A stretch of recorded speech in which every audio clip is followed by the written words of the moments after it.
I came across something strange out in the wilderness. I saw a figure holding a lantern, standing perfectly still at the mouth of a cave. It was really strange. I decided to get a closer look to see what was going on, but as soon as I reached the entrance, I stopped.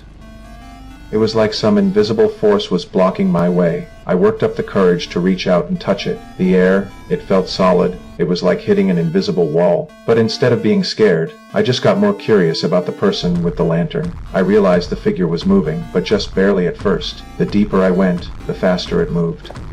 That is when I started to panic a little. I had a feeling this wasn't a normal person. Before I could even process what was happening, the sky behind me started flashing. The weather was perfectly sunny before, but now it was flickering between light and dark. Then a scream came from deep inside the cave. That is when I completely freaked out. I didn't even think. I just ran. But I never expected this. By the time I got out, it was completely dark. I couldn't understand it at all. I felt like I'd only been in there for a few minutes. There was no time to think. I just had to get out of there. But when I got to my car, I couldn't believe my eyes. The whole car was covered in vines. I tried to start it, but the battery was completely dead. I had no choice but to get out and walk. That is when I saw a few other cars nearby. I started to realize something was seriously wrong. I walked over for a look and saw my friend's backpack in one of the cars. I knew right away my friends had come looking for me. Now there was no way I could leave. I had to suck it up and go back into that cave to find them. So I wouldn't get lost inside, I started dropping glow sticks to mark my path. But then something weird happened.